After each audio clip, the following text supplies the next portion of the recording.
Magandang araw sa ating mga kababayan. Meron po tayong pinakabagong update ukol sa binabantayan natin si Bagyong Opong at sa magiging lagay ng ating panahon ngayong araw.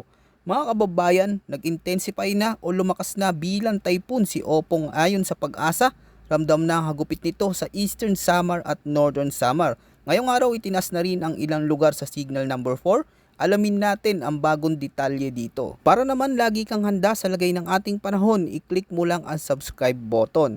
Ayon sa lahat ng available na datos, ang sentro ng Typhoon Opong ay nasa baybaying karagatan ng Dolores Eastern Samar. Taglay nito ang maximum sustained winds na 130 km per hour, malapit sa gitna at may pagbugsong hangin na may lakas na umaabot hanggang 175 km per hour. Sa kasalukuyan, ito ay kumikilos pakanluran-hilagang kanluran sa bilis na 25 km per hour. Ang malalakas na hangin mula sa bagyo ay umaabot hanggang 475 kilometers mula sa gitna nito. Dahil sa panganib ni Opong, itinaas na ng Pag-asa ang Tropical Cyclone Wind Signal number 4 sa Sorsogon, silangang bahagi ng Masbate, Northern Samar, hilaga at gitnang bahagi ng Eastern Samar at hilaga at gitnang bahagi ng Samar. Mag-ingat dahil inaasahan sa mga lugar na ito ang lakas ng hangin na umaabot sa 118 hanggang 184 km per hour na may lead time na 24 hours. May panganib ito sa buhay at pagkasira ng mga ari-arian.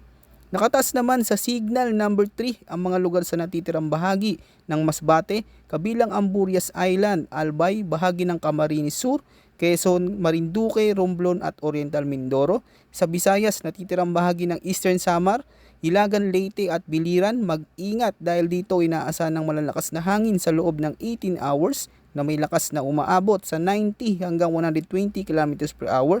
May banta ito ng moderate to significant threat to life and property. Habang nakataas na sa Tropical Cyclone Wind Signal number 2 ang southern portion ng Quezon, silangang bahagi ng Marinduque, hilagang silangan ng Romblon, Camarines Norte, Camarines Sur, Catanduanes, Albay, Sorsogon at Masbate. Nalalabing bahagi ng Northern Samar, gayon din sa gitnang bahagi ng Eastern Samar. Apektado rin ang silangan at gitnang bahagi ng Samar, Biliran at sa may Leyte. Pinag-iingat natin ang mga lugar na ito dahil maaaring makaranas ng gale force winds sa mga susunod na oras na may lakas na aabot sa pagitan ng 65 to 85 km per hour. May posibilidad ito ng minor hanggang moderate na banta sa buhay at ari-arian. Nakatas naman sa Tropical Cyclone Wind Signal number 1 ang Quirino, Nueva Vizcaya, Ifugao at Timog Kanlurang bahagi ng Mountain Province. Kasama rin ang Benguet, Ilocos Sur, La Union, Pangasinan, Aurora, Nueva Ecija, Tarlac, Zambales, Bataan, Pampanga, Bulacan, maging ang buong Metro Manila, Rizal, Cavite, Batangas, Laguna, Quezon, Romblon, Marinduque, Occidental Mindoro, Oriental Mindoro, nalalabing bahagi ng Masbate, maging gitna at katimugang bahagi ng Isabela, nalalabing bahagi ng Eastern Samar, Samar at Biliran, pati na rin ang Leyte at Southern Leyte at sa hilagang bahagi ng Cebu, Negros Occidental, Iloilo, gayon din sa Dinagat Islands. Inaasahan sa mga lugar na ito na makakaranas ng malalakas na hangin sa loob ng 36 hours na may bilis na 40 hanggang 65 km per hour. Bagamat hindi kasing lakas, ngunit posibleng magdulot pa rin ito ng banta sa buhay at pagkasira sa mga mahihinang istruktura. Ayon naman sa latest heavy rainfall outlook na inilabas ng Pag-asa, ngayong araw makakaranas ng higit sa 200 mm ng ulan ang inaasahang babagsak sa Northern Samar, Eastern Samar, gayon din sa Samar, Biliran, Sorsogon at Masbate. 100 hanggang 200 mm naman na pag-ulan ang mararanasan sa Quezon, Catanduanes, Camarines Sur, Albay, Romblon at Leyte, maging sa Camarines Norte. Nasa 50 hanggang 100 mm naman ng ulan ang posibleng maranasan sa Isabela, Aurora, Bulacan, Metro Manila, Cavite, Batangas, Occidental Mindoro, maging ang Oriental Mindoro, Romblon, Aklan, Antique, Capiz, Iloilo, Guimaras, Cebu, Leyte, gayon din sa Southern Leyte, Negros Occidental, Negros Oriental at sa may Palawan.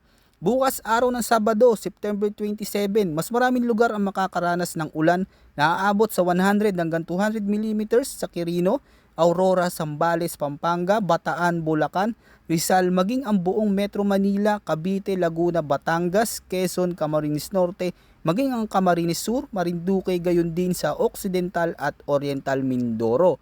50 hanggang 100 mm naman sa Cagayan, Isabela, Nueva Vizcaya, Pangasinan, Tarlac, Nueva Ecija, Catanduanes, Albay, Sorsogon, Masbate, Northern Samar, Masbate, gayon din sa mga lugar sa Aklan, Antique, Negros Occidental at sa may Palawan.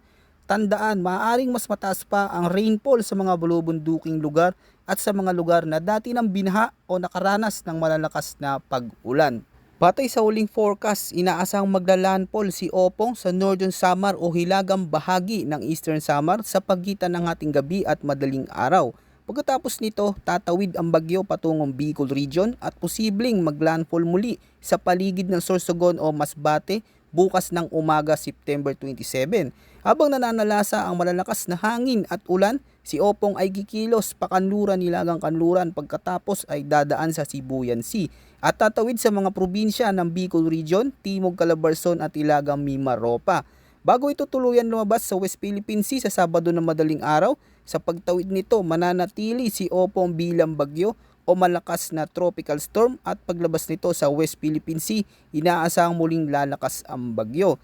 Sa mga nasa lugar na madalas bahain o gumuho ng lupa, makinig at sumunod sa evacuation at emergency instructions ng inyong lokal na pamahalaan dahil ang kaligtasan ninyo ang pinakamahalaga. Para sa pinakabagong update sa direksyon at lakas ng bagyo, manatiling nakatutok sa ating channel para sa pinakabagong ulat panahon. Huwag maging kampante mga kabayan dahil si Typhoon Opong ay patuloy pang lumalakas. Maraming salamat po sa panonood at huwag kalimutang mag-ingat ngayong panahon ng tag-ulan.